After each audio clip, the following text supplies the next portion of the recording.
So I am Amod. Marathi का English मध्ये? बोल it's fine. We should stick to one. ठीक आहे, मराठीमध्ये बोल. ठीक आहे. माझं नाव अमोद आणि मी IIT बॉम्बेमध्ये सेंटर फॉर पॉलिसी स्टडीजला PhD करतो आहे. माझा मुख्य विषय आधारवर माझं काम आहे. बरं की तुम्हाला माहिती असेल की सरकारी योजनांमध्ये आधारचा वापर वेगवेगळ्या कल्याणकारी योजना लोकांपर्यंत पोहोचवण्यासाठी केला जातो आणि नकली जर का कोणी त्यांचं बेनिफिट्स घेत असेल तर ते थांबवण्यासाठी सरकार वापर करते. पण त्यात बऱ्याच लोकांना प्रॉब्लेम येतो, बऱ्याचदा आधारमध्ये चुका असतात. तर आणि त्यासाठी लोकांना जेव्हा स्वतःचे आधार बदलावे लागतात तर ते बदल करण्यामध्ये त्यांना बऱ्याच प्रकारचे प्रॉब्लेम येत आहेत अपडेट करण्यासाठी आणि त्यामुळे त्यांना सरकारी योजना भेटत नाही असं बऱ्याचदा होते. तर तो प्रॉब्लेम सॉल्व्ह म्हणजे त्यावर माझं काम आहे की कसं सरकारी योजना अधिकाधिक लोकांपर्यंत पोहोचवता येतील.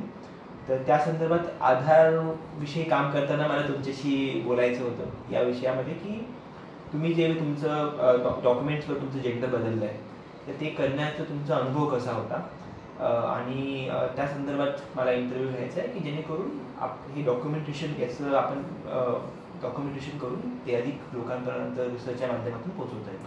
अच्छा, thank you so much for the introduction. मी माझी सुद्धा ओळख सांगतो. माझं पूर्ण नाव विश्वनाथ भाऊराव फाळगावकर आहे. मी मुक्काम पोस्ट शिरड, तालुका हदगाव, जिल्हा नांदेड इथून येतो आणि मी सुद्धा IIT बॉम्बेमध्ये शिक्षण घेत आहे. माझं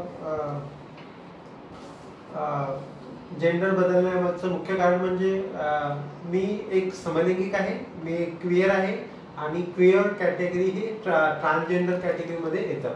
तर त्याच्यामुळे मला असं वाटलं की आपण जर स्वतःला समजत असेल, ओळखत असेल तर आपण कायद्याच्या चौकटीमध्ये राहून आपण जेंडर बदलणं अत्यंत आवश्यक आहे. आणि त्याच्यामध्ये सगळ्यात महत्त्वाचं पाऊल होतं माझ्यासाठी की आपण ट्रान्सजेंडर नावाचं सर्टिफिकेट घेतलं पाहिजे. आणि त्याच्याबद्दल मला फार कमी माहिती होती सुरुवातीला, बऱ्याच गोष्टी माहिती नव्हत्या. पण मग मी हळूहळू ऑनलाईन इंटरनेटवरती जाऊन सरकारी वेबसाईटला भेट दिली, तिथून माहिती वाचली आणि ती माहिती समजल्यानंतर मी काही यूट्यूबवरती जाऊन व्हिडिओज पाहिले, लोकांच्या प्रतिक्रिया पाहिल्यात की याच्यामध्ये त्यांना कुठल्या कुठल्या प्रकारच्या अडचणी गेल्यात किंवा काय प्रक्रिया होती ती सगळं सर्टिफिकेट मिळवण्यापर्यंतची. तर ह्या सगळ्या गोष्टी मी अनुभवल्या आणि ह्या प्रक्रिया मला प्रचंड वेळ लागला की निर्णय घेताना की आपण हे आधार कार्ड बदललं पाहिजे, ट्रान्सजेंडरचं सर्टिफिकेट घेतलं पाहिजे आणि हे सगळ्या प्रक्रिया करताना फक्त आपण एकदाच करू शकतो. म्हणजे आपण समजा उदाहरणार्थ मी पुरुष आहे आणि आता मी ट्रान्सजेंडर असं माझं लिंग परिवर्तन करत आहे कागदपत्रांवरती. तर याच्यामध्ये एकदा तुम्ही हा लिंग बदल जर कागदपत्रांवरती केला तर त्याच्यानंतर तुम्ही परत मागे नाही वळू शकत. म्हणजे हे वन टाइम चेंज आहे आणि it's a life time change. म्हणजे आता याच्यामध्ये परत आयुष्यभरामध्ये कधीच बदल नाही होणार आणि ही खूप मोठी रिस्क असते प्रत्येक माणसासाठी जो कोणी बदल इच्छितो. समजा बऱ्याच असतात की कोणी मेल असतं, कोणी फिमेलमध्ये कन्वर्ट करतं, कोणी फिमेल असतं मेलमध्ये कन्वर्ट करतं आणि अशा बदल करताना भरपूर अडचणी येतात. सर्वात प्रथम म्हणजे आपण वेबसाईटवरती दिलेली माहिती आहे तर ती सगळ्या दृष्टिकोनातून माहिती परिपूर्ण नसते. त्याच्यामध्ये उदाहरणार्थ ट्रान्सजेंडर पोर्टल आहे भारत सरकारचं, केंद्रीय सरकारचं. त्याला जर आपण भेट दिली तर तिथे काही वस्तुनिष्ठ स्वरूपातले काही प्रश्न आहेत, प्रश्न आणि उत्तरं अशा स्वरूपामध्ये, आणि काही खूप मर्यादितच प्रश्न आहेत आणि त्या मर्यादित प्रश्नांवरती आपल्याला अवलंबून राहावं लागतं. आणि त्याच्या व्यतिरिक्त इतर कुठले प्रश्न असेल तर आपण त्यांनी दिलेल्या कॉन्टॅक्टवरती, ईमेल ID वरती संपर्क करू शकतो. पण बऱ्याचदा असं होतं की त्यांची उत्तरच भेटत नाहीत आपल्याला. म्हणजे मी माझ्या बाबतीत झालेलं सांगतो की मी त्यांना प्रश्न पाठवले होते की हे दिलेले प्रश्न मी वाचलेत, अभ्यासलेत, मला ते समजलेत, पण त्याच्याशिवाय मला काही इतरही प्रश्न आहेत की मला माझं जेंडर बदलायचं आहे आणि मला तुमची मदत हवी आहे. तर त्यांना मी काही प्रश्न पाठवलेत पण त्यांचं उत्तरच नाही आलं. मग मी त्यांना रिमाइंडर ईमेल पाठवला की सर, मॅडम, माझी विनंती आहे, I really would like to change my gender and these are the concerns. तर मग मला कुठलीही त्यांच्याकडनं तेव्हा मदत नाही मिळाली. तो आय वॉज व्हेरी स्केअर्ड. पण मग स्वतःहूनच मला वाटलं की आपण रिस्क घेतली पाहिजे आणि मी स्वतःला जो ओळखतो तो मला तसंच मला दाखवायला आवडतं. तसं म्हणजे कुठलाही मला पडदा लावलेला किंवा खोटं बोलायला किंवा आपण जे आहोत त्याच्यापेक्षा वेगळं काही दाखवायला मला तसं नाही पडत. त्याच्यामुळे मला वाटलं की बाबा आपण जेंडर सर्टिफिकेट बदललं पाहिजे. आणि सगळ्यात महत्त्वाचं त्याच्यासाठी आता हे माझं जेंडर सर्टिफिकेट आहे. इट्स कॉल्ड सर्टिफिकेट आणि this is given by the district magistrate म्हणजे कलेक्टर ऑफिस नांदेडचे. आणि याच्यामध्ये 2 प्रकार असतात. एक आहे जेंडर सर्टिफिकेट आणि दुसरा आहे ट्रान्सजेंडर आयडेंटिटी कार्ड. आणि हे दोन्ही डॉक्युमेंट तुम्हाला म्हणजे जो कोणी व्यक्ती ऑनलाईन पद्धतीने, हे सगळी प्रक्रिया ऑनलाईन आहे. सर्वप्रथम तुम्ही एकदा तयार झालात की तुम्हाला ट्रान्सजेंडर पोर्टलवरती तुम्हाला स्वतःचं अकाउंट उघडावं लागतं. त्या पोर्टल अकाउंट उघडलं की तिथे मग तुम्हाला सगळ्या गोष्टी तुमच्या नमूद कराव्या लागतात. तिथे काही रकाने असतात, ते रकाने भरल्यानंतर मग तिथे विचारतात की तुम्हाला तुमचं नाव सुद्धा बदलायचं आहे का, तुमचं जेंडर बदलायचं आहे का, तुम्हाला अजून कुठल्या गोष्टी म्हणजे तुम्ही याच्या अगोदर कुठला प्रयत्न केला आहे का, तुम्हाला कुठला म्हणजे बऱ्याच काही बॅकग्राऊंड चेकच्या गोष्टी असतात तिथे. मग त्या सगळ्या तपासल्या जातात आणि मग तुम्ही तिथे अर्ज करतात. आणि त्या अर्ज भरण्याची सुद्धा प्रक्रिया थोडीशी किचकट आहे. तुम्हाला एखादा तुमच्यासोबत एखादा समजूतदार माणूस लागत असतो आणि हा अर्ज करताना हे सर्टिफिकेट मिळवण्याच्या अगोदर तुम्हाला कोर्टामध्ये जाऊन एक ॲफिडेव्हिट बनवावं लागतं. म्हणजे ती प्रक्रिया कठीण आहे. म्हणजे कठीण आहे म्हणजे तुम्हाला स्वतःवरती विश्वास पाहिजे. आणि मग तुम्ही कोर्टामध्ये गेल्यानंतर तिथं ॲफिडेव्हिट बनवून एक 500 रुपयाच्या बॉन्डवरती बनवून तुम्ही लिहून द्यावं लागतं की मी ट्रान्सजेंडर आहे. आणि त्याच्यानंतर 2-4 मी भारताचा नागरिक आहे, ट्रान्सजेंडर आहे. आणि असं तसं आत्ता सध्या माझ्याकडे फोटोग्राफ आहे, मी दाखवतो. मला याच्याविषयी जे काही प्रश्न होते की म्हणजे आता काही गैरसमज लोकांमध्ये असेल तर ते दूर करण्यासाठी प्रश्न विचारतो की अच्छा काही मेडिकल कुठलं सर्टिफिकेट द्यावं लागते का आपण ट्रान्सजेंडर असल्याचं? हो, त्याच्यामध्ये 2 गोष्टी आहेत. एक म्हणजे तुम्हाला जर आपलं जेंडर बदलायचं असेल आणि जेंडरच्या मध्ये पण बऱ्याच म्हणजे आपण सर्वात प्रथम आपण ट्रान्सजेंडरची व्याख्या समजून घेतली पाहिजे. ट्रान्सजेंडर इन लिगल कॉन्टेक्स्ट म्हणजे काय नक्की. तर त्याच्यामध्ये ट्रान्सजेंडर सगळ्यात प्रथम असतं की जे हिजडा असतं. हिजडा मराठीमध्ये असं कनोटेशन आहे की जे पुरुष असतात किंवा स्त्री असतात त्यांचं शरीर आणि मन हे 2 भिन्न पद्धतीने चालतं, तर त्याला ट्रान्सजेंडर म्हणतात. किंवा जोगते असतात किंवा जी लोक सर्जिकली आपलं शरीर ट्रान्सफॉर्मेशन करतात, तर अशा सगळ्या लोकांचा समावेश होतो. ती व्याख्या भरपूर मोठी आहे. आणि त्याच्यामध्ये एक शब्द आहे क्विअर. जर तुम्ही स्वतःला क्विअर म्हणून आयडेंटिफाय करत असाल तर सुद्धा तुम्ही ट्रान्सजेंडर या कॅटेगरीमध्ये मोडता. तर जे लोक मेडिकल सर्जिकल इंटरव्हेन्शनच्या मार्फत आपलं शरीरामध्ये बदल करू इच्छितात तर त्यांना अत्यंत आवश्यक आहे की त्यांनी आपलं मेडिकल सर्टिफिकेट, डॉक्टरच्या सही, स्टॅम्प आणि त्यांचं काही जे मेडिकल सर्टिफिकेट असेल तर ते लावणं आवश्यक आहे. त्या पुराव्याच्या आधारावरतीच तुम्हाला सर्टिफिकेट दिलं जातं. दुसरी महत्वाची गोष्ट आहे की सेल्फ डिक्लेरेशन असतं.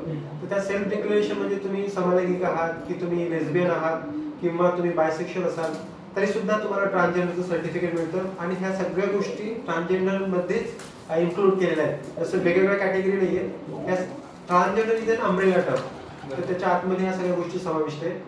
आणि मी अर्ज करताना माझ्याकडे एक मानसिक म्हणजे काय म्हणता येईल, माझ्या मनामध्ये ज्या गोष्टी चालत होत्या तर त्याच्यामुळे मला भरपूर त्रास झाला होता. तर I was seeking counselling through proper counsellor, doctor, psychiatrist होते. तर त्यांच्या काउन्सिलिंगचं माझ्याकडे सर्टिफिकेट होतं की Vishwanath is actually struggling with his gender identity and he associate more himself as a gay person. तर असं एक थोडंसं, आणि त्याच्यामुळे त्याला ट्रान्सजेंडर सर्टिफिकेट हवं आहे अशा आधारावरती एक डॉक्टरांनी सर्टिफिकेट दिलं होतं. ते सर्टिफिकेट आणि ॲफिडेव्हिट हे 2 महत्त्वाची कागदपत्र आहेत जे तुम्हाला 100% लागतात. अच्छा. आणि मग डॉक्टरांचं सर्टिफिकेट आणि कोर्टाचं अफिडेव्हिट हे 2 तुम्ही कलेक्टर ऑफिसमध्ये सबमिट केले? कलेक्टर ऑफिसमध्ये ऑनलाईन पद्धतीने सबमिट केले. ऑनलाईन पद्धतीने. आणि मग ऑनलाईन पद्धतीने सबमिट केल्यानंतर तुम्हाला ऑफिसला जाऊन पर्सनली जाऊन बघावं लागलं? हो. म्हणजे त्याचा हिशोब कसा माहिती का, आपण जेव्हा ऑनलाईन अर्ज करतो तेव्हा ते त्यांच्या सिस्टममध्ये आपली एंट्री होते, त्यांच्या डेटाबेसमध्ये आपलं ॲप्लिकेशन जातं. पण ती लोक अशी असतात की आता हे ॲप्लिकेशन जातं, आता मी नांदेडचा आहे तर माझं ॲप्लिकेशन गेलं होतं समाज कल्याण विभाग नांदेडमध्ये. पहिले जातं हे सेंट्रल गव्हर्नमेंट म्हणजे जे सेंट्रल गव्हर्नमेंटचं जस्टिस डिपार्टमेंट आहे त्याच्याकडे जातं.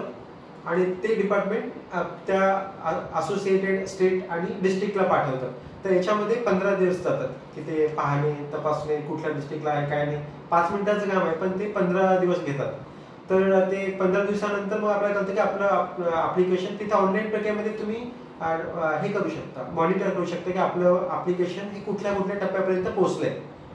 तर मग आपलं नांदेड जिल्ह्यामध्ये समाज कल्याण विभागाला पोहोचलं माझं ऍप्लिकेशन होतं, तेव्हा त्याच्यानंतर त्यांनी त्या ऍप्लिकेशनवर कुठल्याही प्रकारची काही ऍक्शनच घेतली नाही.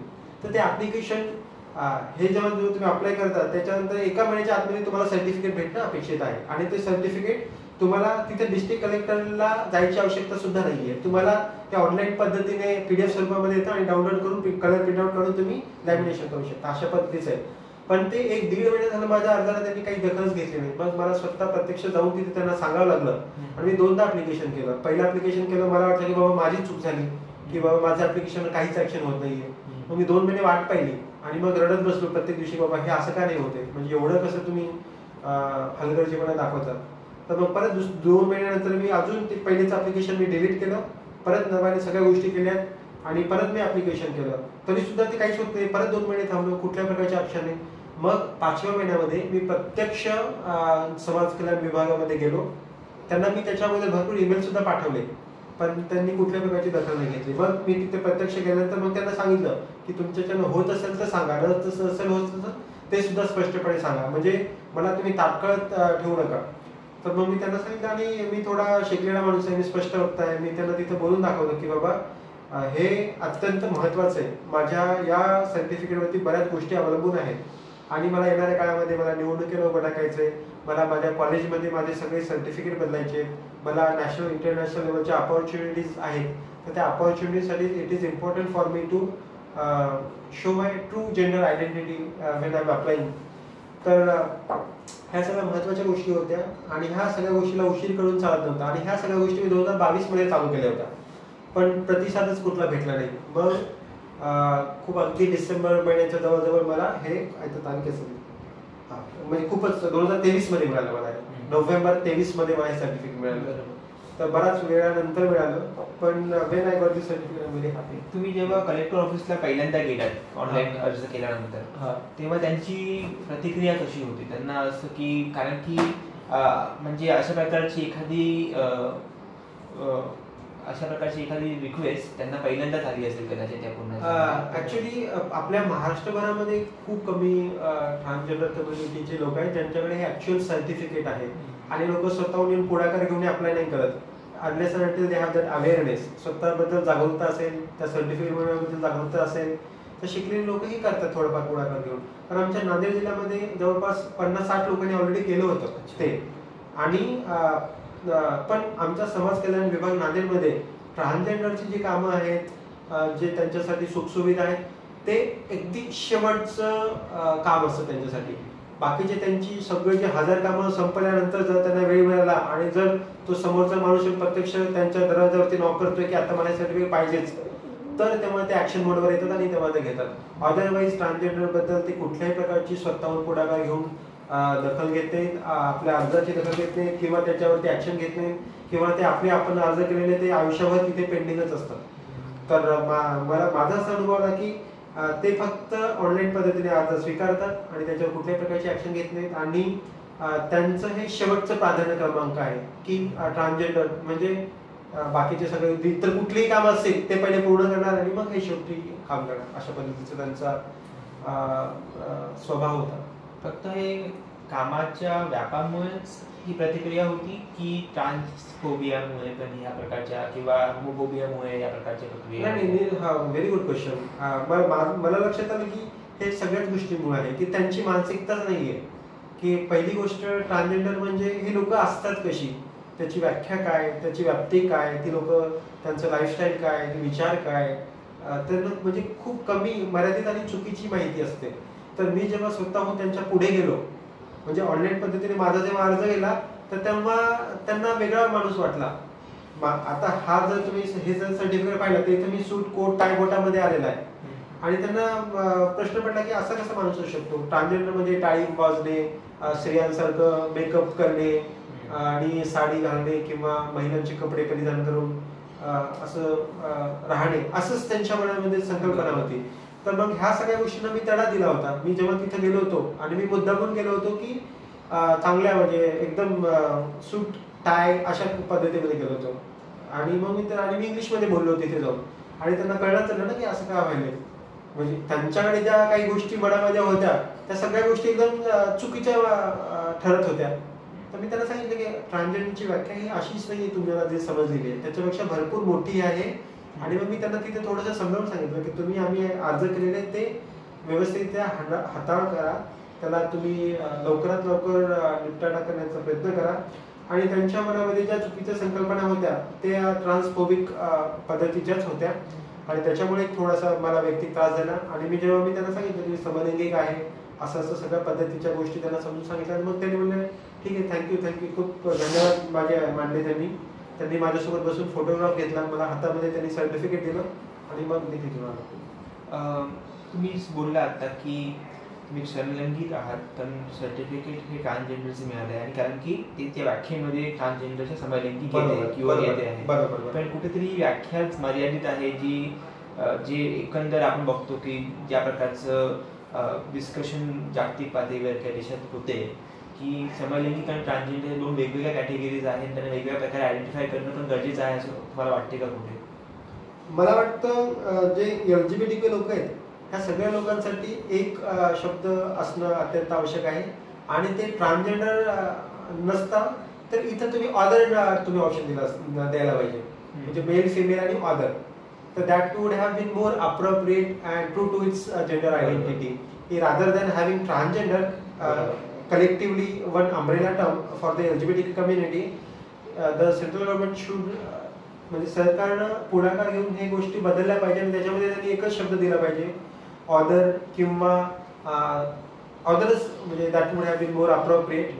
थर्ड जेंडर म्हणजे पुरुष पहिला जेंडर, महिला दुसरा जेंडर आणि ट्रान्सजेंडर तिसरा जेंडर असं काही नसतं. पहिला दुसरा तिसरा जेंडर असं काही नसतं. त्याच्यामध्ये ऑलरेडी मग ते वर्चस्व असल्यासारखं सिद्ध होतं. म्हणजे कुठली स्कीम आली की पहिले पुरुषांना द्या, नंतर महिलांना द्या, उरलं राहिलं तर मग ते तिसरा, म्हणजे ते तसं होता कामा नये. We all are equal, male, female and transgender, we all are human बिंग्स.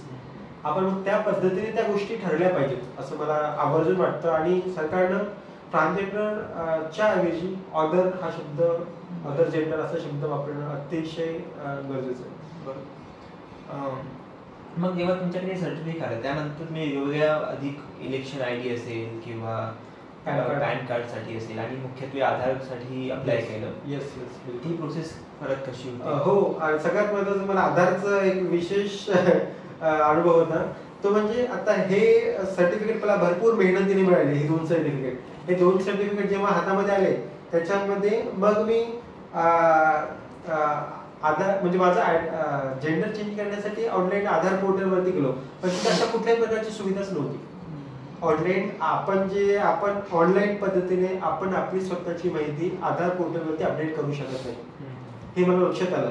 आणि मग मी ठरवलं की आपल्याला आता सरकारी मान्य असणाऱ्या कुठल्या सुविधा केंद्रामध्ये जाणं आवश्यक आहे. मग मी आमच्या तालुक्याच्या ठिकाणी असलेल्या एक सुविधा केंद्रामध्ये गेलो, आधार सुविधा केंद्र. तिथे मग त्यांनी मला सांगितलं की हा तुम्ही करू शकता, पण त्यांना कुठली माहितीच नव्हती. आणि त्यांच्यामध्ये त्यांच्या आयुष्यभरामध्ये एकही केस अशी झाली नव्हती की त्यांनी मेल टू ट्रान्सजेंडर असं जेंडर चेंज करणारा माणूस होता. तर मी त्यांना सांगितलं की मी ट्रान्सजेंडरच आहे आणि माझ्याकडे तशी पुरावे सर्टिफिकेट्स आहेत आणि तुम्ही हे केलं पाहिजे. तर तो म्हणाला की मला तर माहितीच नाही कसं करायचं. मी त्याला म्हणालो की मला आधारमध्ये अपडेट करायचे. त्याला वाटलं की पत्ता अपडेट करायचा आहे, मोबाईल अपडेट करायचा आहे. मग मी त्यांना तिथे आजूबाजूला लोक होती आणि मी त्या सगळ्या लोकांमध्ये मुद्दामून सांगितलं की बाबा हे अशा पद्धतीने आहे आणि हे चेंज करायचे आहे. आणि सगळी लोक माझ्याकडे टप्पा पाहत होती की अरे असं कसं आपल्या भागामध्ये एखादा माणूस याला बोलतोय आणि थोडं ट्रान्सजेंडर आहे असं म्हणतोय. मग मी सगळ्यांना तिथे थोडंसं सांगितलं की हे असं असं आहे, असं असं असतं. आणि मग त्या अधिकाऱ्याला जो माणूस होता तिथं हे चेंज करत होता त्याला सुद्धा हे नवल वाटलं की अरे असंही असतं काहीतरी. आणि त्याला माहिती नव्हतं, त्याने ते कधी केलं नव्हतं. त्याने म्हटलं की सर तुम्ही उद्या या, मी उद्या तुम्हाला माझ्या वरिष्ठ अधिकाऱ्यांशी सांगतो, बोलतो, चर्चा करतो, कारण ही प्रक्रिया मला माहिती नाहीये. मग त्याने नांदेड जिल्ह्याच्या जे कोणी त्याचे वरचे अधिकारी होते, वरिष्ठ अधिकारी, त्यांच्याशी संपर्क साधला, त्यांना सांगितलं.